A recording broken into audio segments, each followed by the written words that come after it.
Welcome to my class. Today we are going to see the working capital management.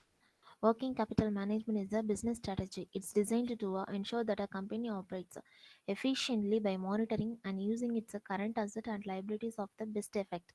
The primary purpose of a working capital management is enable the company to maintain a sufficient cash flow to meet its short-term operating cost and short-term debt obligations.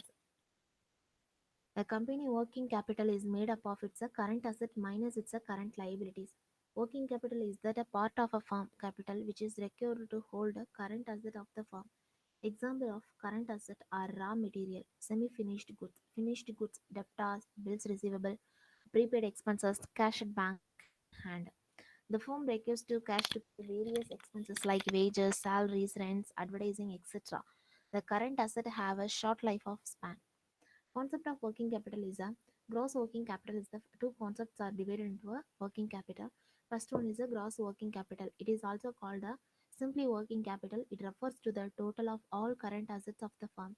Current assets are assets which is meant to be converted into a cash within a year of a operating cycle.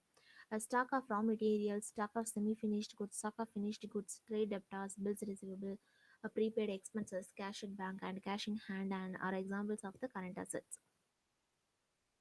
Then second one is a networking capital. For financing current asset, long-term funds as well as short-term funds are used. Short-term funds are provided by a current liabilities, that is the claims of a outsider which are expected to mature for payment within a year. Outsider with the expected mature of the payment within a year. Trade creditors, bills payable, and outstanding expenses are examples of a current liabilities. Networking capital refers to the excess of a current assets over current liabilities. Then second one, permanent and temporary working capital. Permanent working capital means it refers to that a minimum amount of investment in current asset that has always to be true. It is the working capital required to carry out the minimum level of activity of the business. It is also called a co-working capital, regular working capital, or fixed working capital. The next one is a temporary working capital. It refers to the part of a total working capital which is required by a firm over and above its a permanent working capital.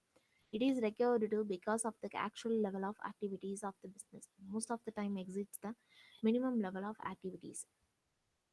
Then we are going to see the determinants of working capital.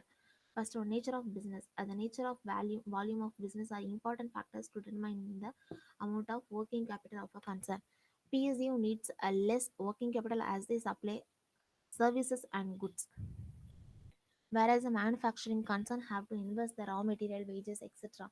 Therefore, require a large amount of working capital. And second one, time consumed in a manufacture. When its time in required is more, working capital is required will be larger.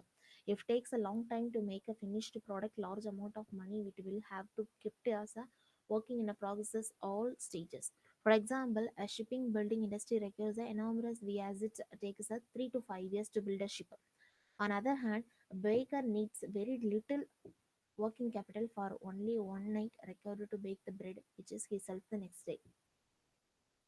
The determinants of working capital is a term of credit. First one, the term of credit, it's like a ratio of a cash and credit transaction of a purchases and sales will also affect the level of working capital. The business units that purchases on credit and sells on cash requires less amount of working capital and vice versa. Then inventories. Inventories is like a manufacturing concern generally have to carry a stock of raw material and finished goods. The larger stocks, whether raw materials or finished goods, the larger will be amount of working capital is required. Wherein manufacture is done against orders, the requirements of working capital will be reduced to the extended of finished goods. This is the reliability turnover and business cycle. Reliability turnover it's a means the speed of with which working capital is recovered by sales goods. Business cycles. Heavy working capital is required for both time of boom of and depressions. The next is seasonal variation. Seasonal variation is a sugarcane of raw wool can easily obtained any only at a certain seasons. Hence, sugar industry and woolen textiles industry will need a larger amount of working capital at such a seasons. Then the market conditions. It's a degree of a competitions prevailing in the market has an important bearing in the working capital needs. When competition is severe, Large inventory of finished goods requirements and generous credit terms push the needs of the working capital and seasonality operations and level of technology. Seasonality operations it's mean consider a firm manufacturing funds. If the sales of ceiling fans reaches the peak during the summer and drops during winter, the working capital needs summer such as the firm likely to increase considerably in summer month and decreases insignificantly during the within a period winter period. Then next level of technology. If a firm adopt a labor intensive process, the requirement of working capital will be larger and used to improve a technology reduces the requirement of working capital. And working capital cycle and working capital dividend policy. Working capital cycle means the working capital cycle works faster, the working capital requirement will be less. On of the other hand, the cycle will slow, time consuming, the need working capital requirement will be longer. Dividend policy. If a conservative dividend policy is followed by the management, the need of working capital can be met with the retained earnings when the dividend declared paid and cash. It involves a huge amount of cash outflow which affects the amount of working capital. These are the accounts of receivable management. First one is a trade credits arises from sells its products or services and credit does not receive the cash immediately. These are the characteristics. Involves risk based on economic value, which implies the futurity.